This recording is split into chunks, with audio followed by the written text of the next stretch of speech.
Hey everyone, and welcome! This explainer was made by Forge College, and I am absolutely thrilled to be your guide today.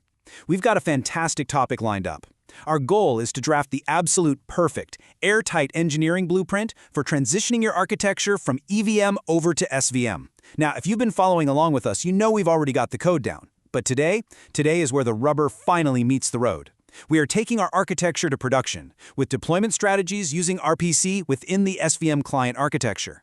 It is the classic developer dilemma, right? Your code purrs like a total kitten on your local machine. But then deployment day rolls around and suddenly you're staring down the sheer panic of deploying what I like to call a spaghetti network. Just a massive tangle of nodes and routing rules caught up in pure chaos. Well, you can take a deep breath. In this explainer, we are going to smooth all of that out into a beautiful, logical, patent-style diagram where every single piece of infrastructure has a distinct purpose and a clear place. All right, let's look at the agenda. 1. From code to deployment. 2. Mapping patterns to artifacts. 3. Designing the endpoint topology. 4. Health checks and degradation. 5. The rollout validation playbook. Starting things off with Section 1, from code to deployment. Let's transition right into our first step by looking back at the incredible foundation we poured in our previous explainer, how RPC patterns shape development workflows. You can't build a solid SVM deployment without solid code patterns. We spent a ton of time implementing connection and retry strategies to make our client calls super resilient. You used exponential backoff and jitter, essentially adding random increasing delays so your apps don't all try to reconnect at the exact same millisecond and crush a recovering server. You prioritized endpoints to control fallback logic, and you used request batching to avoid hitting rate limits. But here is the big secret. Those precise code choices you made aren't just software logic. They directly dictate your physical infrastructure reality. Your deployment plan is literally the physical manifestation of these code patterns. Moving right along to Section 2, mapping patterns to artifacts. Now this mapping concept right here acts as the master legend for our entire blueprint. Once you grasp this, everything else just falls perfectly into place. Notice the stark contrast in this table. If your client uses long-lived, sticky primary subscriptions, your operational requirement is low latency and connection affinity. You absolutely need that socket to stay open. That forces your deployment artifact to be colocated edge RPC nodes placed right near the user.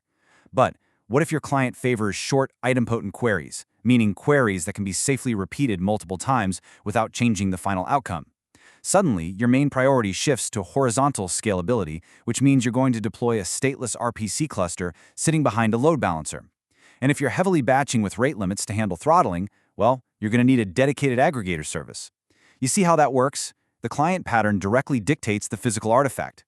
Next up is Section 3, designing the endpoint topology. With our master legend set and our artifacts chosen, let's see how this builds out our actual endpoint topology. This is where we start placing nodes on the map. You have to weigh these two primary machine configurations against your operational reality. Developers always say, hey, I want the lowest latency possible. And sure, to get ultra-low latency and stable socket connections for a geo-distributed app, you must provision co-located edge nodes in specific target regions, like North America or Europe. But there is a real trade-off. Edge nodes heavily increase your state synchronization complexity.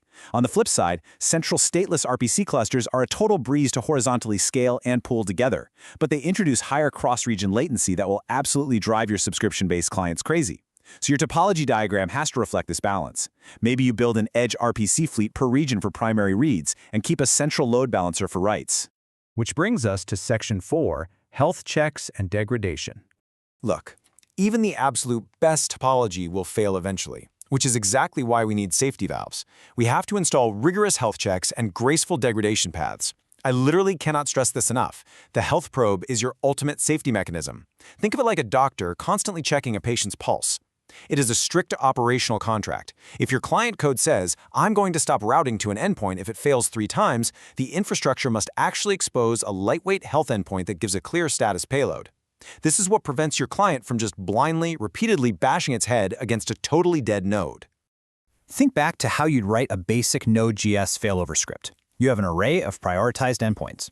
Well, out in the real world, that declarative list translates directly to the roles you advertise in your DNS and load balancer configurations. When your code uses an in-memory time-to-live map to mark a node as unhealthy for 30 seconds, that directly translates to how your infrastructure handles liveness probes and physically removes nodes from rotation. Your fallback routing relies on that DNS ordering, and your exponential backoff loop determines the exact retry windows your infrastructure monitoring needs to track. Code and infrastructure are quite literally two sides of the exact same coin. Let's move to Section 5, the rollout validation playbook. An engineering blueprint is completely useless unless you can actually build the thing without breaking production, right? Let's look at how we safely bring this to life with a highly methodical 5-step workflow. Step 1. We plan our node sizing and pull counts based on peak queries per second. Step 2. We provision our virtual machines in target regions with local networking. Step 3, and honestly this is my favorite, we validate with simulated failures. Step 4, we roll it out safely via canary deployments. And finally, Step 5, we obsessively monitor our retry rates and latencies. This specific workflow is what safely carries us from an abstract drawing into a live, breathing SVM environment. Let's zoom in on Step 3 for a second, validation. It is absolutely absurd to trust a failover plan that you haven't actually tested in the wild. Before you ever see real user traffic, you must run latency sweeps under a baseline load to make sure your HTTP probes respond fast enough. You've got to open thousands of concurrent sockets to test subscription stability and see what happens when they suddenly drop. And most importantly, you must artificially yank your primary nodes offline. Seriously, you have to trigger those failovers in a staging environment to watch if your client fallback behavior actually kicks in after, say, 5 consecutive server errors. And doing all that brilliantly illustrates why we have our ultimate safety net when we finally hit Step 4, the canary rollout. We never, ever just flip a giant switch and route 100% of our traffic to brand new nodes. No way. You deploy to just 5 to 10% of your regional traffic first. You watch those acceptance metrics like an absolute hawk, our client retries spiking, our error rates creeping up. If the canary metrics look even slightly bad, you automatically roll back. You are basically testing the waters before doing a cannonball. It is the smart, stress-free way to deploy. Wrapping things up with our conclusion and key takeaways. We've covered some incredibly dense and fascinating ground today, so let's roll up our architectural drawings and do a quick recap of this perfect blueprint we've just built. If you take away anything from this explainer, make it these 3 core philosophies. First, client behavior and RPC patterns strictly dictate your network topology. Second, health checks are not just suggestions, they are a binding operational contract between your client logic and your infrastructure. And third, your rollout validation, failover simulations, and canary deployments must directly mirror the retry policies you wrote in your code. At the end of the day, every single deployment artifact must directly support the client-side code we wrote for the SVM. So, I'll leave you with this final provocative question to ponder. Are your failover safety valves actually ready for the real-world chaos of production? Honestly, think about how your current architecture would handle a simulated failover right now.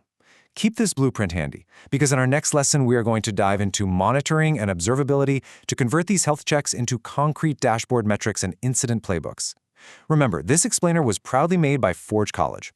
I strongly encourage you to visit forge.college to learn more about the subject, dive even deeper into SVM client architecture, and explore plenty of other amazing Web3 related topics. Thank you so much for learning with me today, and I'll see you in the next explainer.